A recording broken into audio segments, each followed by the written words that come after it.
اللہم بلغنا رمضان، اللہم بلغنا رمضان۔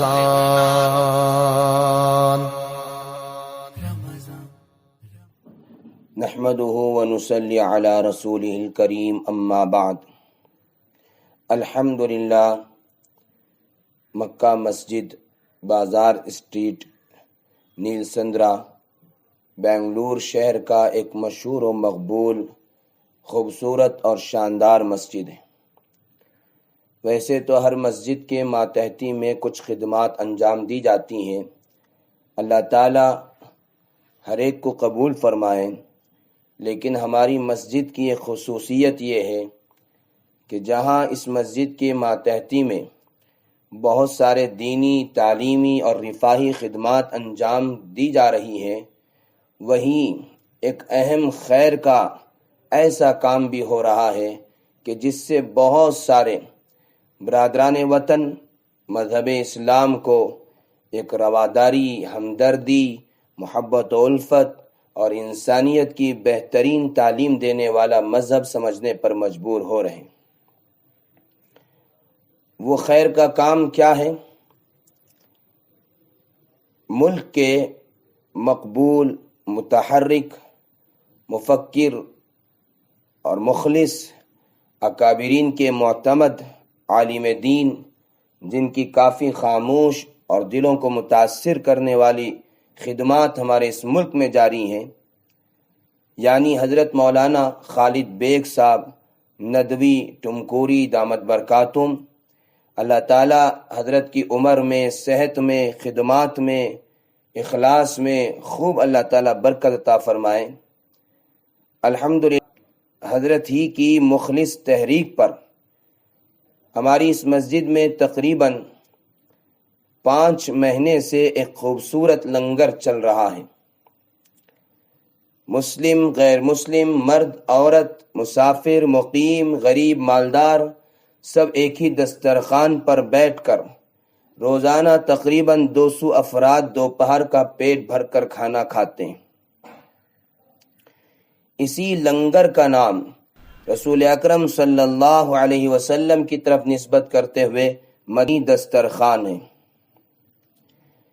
کیونکہ اللہ کے نبی صلی اللہ علیہ وسلم ہی نے ہمیں یہ تعلیم دی کہ سب کو کھانا کھلانے پر اللہ تعالیٰ کتنے خوش ہوتے ہیں۔ ایک صحابی نے پوچھا تھا اللہ کے نبی صلی اللہ علیہ وسلم سے، بخاری شریف کی روایت ہے، ای الاسلام خیر، کہ اسلام میں خیر والا کام، یعنی ایسا کام جس میں ثواب زیادہ ہو، وہ کون سا ہے؟ تو اللہ کے نبی صلی اللہ علیہ وسلم نے فرمایا، تطعم الطعام وتقرأ السلام علی من عرفت ومن لم تعرف۔ فرمایا بہترین اسلام کا یہ کام ہے کہ کھانا کھلائیں اور سلام کو پھیلائیں،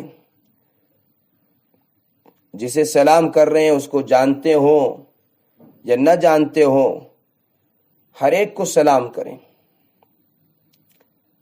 ایک روایت میں آتا ہے اللہ کے نبی صلی اللہ علیہ وسلم نے ارشاد فرمایا، نیکی والے حج کا بدلہ جنت کے سوا کچھ نہیں ہے۔ تو صحابہ نے دریافت کیا کہ حضور نیکی والا حج کیا چیز ہے؟ تو حضور صلی اللہ علیہ وسلم نے فرمایا، کھانا کھلانا اور سلام کثرت سے کرنا۔ الحمدللہ ہماری اس مسجد کے اندر یہ کام جاری ہے، اور دعا فرمائیں یہ خیر کا کام قیامت تک جاری رہے، اور دوسری مساجد کے لیے، وہاں کے ذمہ داروں کے لیے ہماری مسجد اور ہمارے مسجد کے جو کام ہیں وہ نمونہ بنے، مثال بنے۔ اچھا، آپ حضرات پوچھیں گے کہ پیسے کہاں سے آتے ہیں؟ تو ہمارا جواب یہ ہے کہ اللہ تبارک و تعالی دے رہے ہیں اور اللہ تعالی ہی دیں گے۔ وہی رازق ہیں، وہی مالک ہیں، وہی سب کچھ کرنے والے ہیں۔ اور الحمدللہ جس وقت حضرت نے تحریک دی اس وقت یہ بھی کہا تھا کہ تم شروع کرو، اسباب اللہ تعالیٰ پیدا کریں گے۔ یقیناً ہمیں کبھی حیرانی ہوتی ہے کہ وقت سے پہلے کیسے اللہ تعالیٰ انتظام فرماتے ہیں،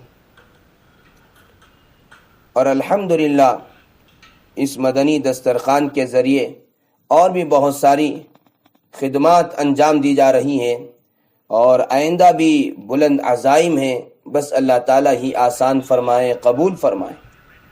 لیکن اس وقت چونکہ لاک ڈاؤن ہے اور بہت سارے حضرات بے روزگار ہو چکے ہیں، جس کی وجہ سے گھروں میں راشن تک نہیں ہے، اس لیے مدنی دسترخوان طرف سے 1000 روپے پر مشتمل ایک راشن کٹس غریبوں کے گھروں تک رات کے اندھیرے میں پہنچایا جا رہا ہے، تاکہ کسی کی عزت نفس پر آنچ نہ آئے۔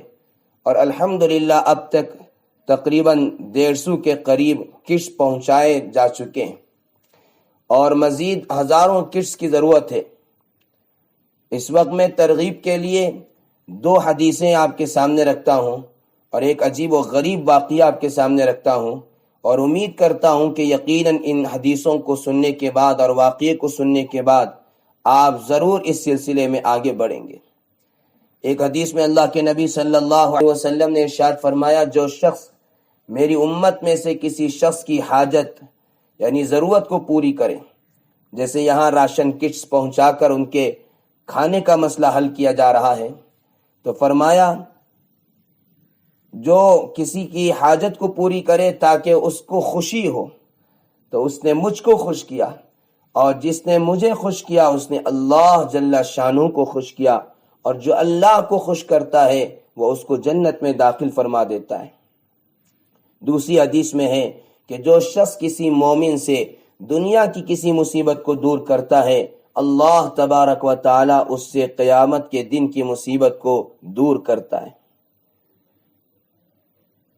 اور واقعہ آپ سنیں گے حیران ہوں گے، عجیب و غریب واقعہ ہے،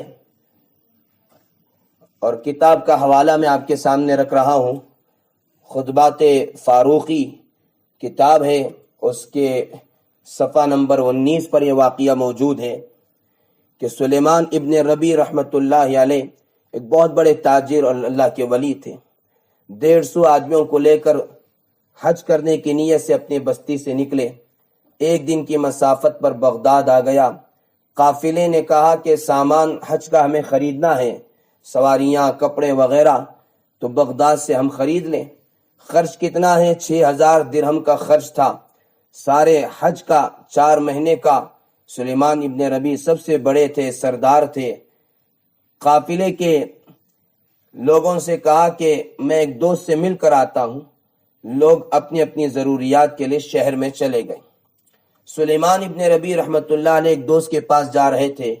بغداد میں ایک گلی میں کیا دیکھا کہ ایک کونے کے اندر ایک جانور مرا ہوا ہے، اور اس جانور کو کوے نوچ رہے ہیں، اور ایک عورت منہ پر کپڑا ڈال کر خاموشی سے آ کر اس مرے ہوئے جانور کے جسم سے گوشت کو کاٹنا شروع کر دیا۔ جانور مرا ہوا ہے، کوے نوچ رہے ہیں، بدبو ہے، اور اس عورت نے اس کے جسم سے گوشت کو نکال رہی ہے، اور ایک بہت بڑے برتن میں اس گوشت کو ڈالا اور برتن سر پر رکھا، اور وہ عورت چل پڑی۔ سلیمان ابن ربی کہتے ہیں کہ میں تو حج کو بھول گیا کہ یہ عورت ہو کر مردار جانور کا گوشت لے جا رہی ہے۔ کہتے ہیں کہ میں اپنے دوست کے پاس جانے کا ارادے کو چھوڑا اور اس عورت کے پیچھے چل پڑا۔ عورت کے پیچھے چلا یہاں تک کہ شہر ختم ہو گیا۔ عورت جا رہی ہے، جنگل میں ایک مکان ہے، اس کے اوپر کوئی چھت نہیں ہے، 4 دیواری بھی ہے تو الماریاں ہیں۔ عورت اس میں داخل ہو گئی، آہستہ آہستہ اس کے پیچھے گیا۔ میں نے الماریوں سے جھانکا تو میں نے دیکھا کہ وہ عورت اس گوشت کو کاٹ کر ایک برتن میں ڈال کر چولہا جلا کر اس کے اوپر رکھ رہی ہے۔ کہنے لگے اب مجھ سے رہا نہ گیا۔ سلیمان کہتے ہیں میں نے کہا بہن تجھے شرم نہیں آتی؟ ایک تو مردہ جانور کا گوشت لے کر آئی اور اس کو پکا کر کھا رہی ہے۔ تو وہ عورت کہتی ہے کہ بھائی شرم مجھے نہیں، آپ کو آنی چاہیے۔ سلیمان کہتے ہیں میں نے کہا مجھے کیسے شرم، میرا کیا قصور؟ تو عورت کی چیخ نکل گئی اور رو کر کہنے لگی میری 4 یتیم بچیاں ہیں، میں سید زادی ہوں، خاندان نبوت سے میرا تعلق ہے، آج کئی مہینے ہو گئے ہیں، کوئی آدمی پرسان حال نہیں ہے، اور ہمارے گھر میں 10 دن سے کچھ نہیں پکا، میری 4 جوان بیٹیاں ہیں۔ اور جب انہوں نے رو رو کر کہا کہ کھانے کے لیے کچھ لاؤ، میرے پاس کچھ نہ تھا، تو میں نے کسی کے سامنے ہاتھ پھیلانے کے بجائے سوچا کہ بازار سے کچھ لے کر آؤں، چنانچہ وہ مردار جانور کا گوشت ملا، وہ لے کر آ رہی تھی۔ اب بتاؤ شرم مجھے آنی چاہیے یا تمہیں آنی چاہیے؟ میں تو مجبور ہوں، چونکہ رسول اللہ صلی اللہ علیہ وسلم کے خاندان سے میرا تعلق ہے، اس لیے میں نے مناسب نہیں سمجھا کہ کسی غیر مرد کے سامنے ہاتھ پھیلاؤں۔ سلیمان ابن ربی رو پڑے، زارو قطار رونے لگے اور کہا بہن ٹھہر جا، میں ابھی آتا ہوں۔ شہر چلے گئے، قافلے والوں سے کہا کہ میرے حج کا سارا خرچ دے دو۔ حج کا سارا خرچ لیا اور سارا خرچ لے کر آٹا خریدا، سامان خریدا، جانور خریدے اور کپڑے خریدے، کچھ پیسے اپنے پاس رکھے۔ قافلے کے اندر ان کا بھائی بھی تھا، اس نے کہا سلیمان حج کے موقع روز روز نہیں ملتے، حج پر جاؤ۔ انہوں نے کہا کہ نہیں، مجھے آنا نہیں ہے، اور واقعہ ان کو معلوم نہیں تھا۔ سلیمان نے کہا کہ میں حج پر نہیں جا سکتا۔ ایک سواری پر یہ ساری چیزیں لاد کر سیدھے اس بیوہ عورت کے پاس چلے گئے اور سارا سامان اسے دے دیا۔ وہ خوش ہو گئی، بچیاں بھی خوش ہو گئی۔ واپس آئے، دل میں خیال آیا کہ قافلہ تو چلا گیا، 3 مہینے کے بعد واپس آئے گا، میں ابھی آ کر واپس جاتا ہوں تو لوگ مذاق اڑائیں گے کہ حج کر کے کیوں نہیں آئے، میں 3 مہینے تک یہیں قیام کر لیتا ہوں، قافلہ واپس آئے گا تو انہی کے ساتھ مل کر واپس جاؤں گا۔ 3 مہینے گزر گئے، 3 مہینے تک حضرت سلیمان ابن ربی رحمت اللہ علیہ اس عورت اور ان بچیوں کی کفالت کرتے رہے، اسے سامان وغیرہ پہنچاتے رہے۔ پیسے ختم ہو گئے تو مزدوری کر کے انہوں نے سامان پہنچایا، یہاں تک کہ 4 مہینے جب ہوئے، حج سے لوگ واپس آئے، سلیمان ابن ربی حج کے قافلے کے لوگوں سے ملنے کے لیے گئے، ملاقات کرنے کے لیے گئے اور انہیں مبارکبادی دینے لگے کہ تمہیں حج مبارک ہو۔ تو قافلے کا امیر کہنے لگا، قافلے کا بڑا کہنے لگا حج کی مبارکبادی کیوں دیتے ہو؟ تم بھی تو ہمارے ساتھ تھے، تم نے بھی تو ہمارے ساتھ حج کیا۔ انہوں نے کہا کہ میں گیا ہی نہیں۔ اس امیر نے کہا لوگوں کو بلا کر کہ لوگوں بتاؤ، جب ہم کعبے کا طواف کر رہے تھے کیا سلیمان ساتھ نہیں تھے؟ جب ہم رسول اللہ صلی اللہ علیہ وسلم کے روزے پر تھے کیا سلیمان ساتھ نہیں تھے؟ جس وقت ہم فاران کی چوٹی پر چڑھے کیا سلیمان ساتھ نہیں تھے؟ جس وقت صفا مروہ میں دوڑ لگائی سلیمان ساتھ نہیں تھے؟ ہائے سلیمان کی آنکھوں سے آنسو جاری ہیں کہ میں تو 3 مہینے سے یہاں بیٹھا ہوں، اسی حالت میں نیند آ گئی، خواب میں رسول اللہ صلی اللہ علیہ وسلم کی زیارت ہوئی، اللہ کے نبی صلی اللہ علیہ وسلم نے فرمایا سلیمان جب تو نے میرے خاندان کی بچیوں پر ترس کھایا اور تو نے حج کا سارا خرچ اس بیوہ عورت اور ان یتیم بچیوں کے لیے دے دیا تو اللہ کی رحمت کو جوش آیا، اس نے ایک فرشتہ تیری شکل کا اس قافلے کے ساتھ ملا دیا جس نے تیری طرف سے حج کیا، تیری طرف سے سلام پڑھا، اور سلیمان وہ فرشتہ تیری طرف سے قیامت تک حج کرتا رہے گا۔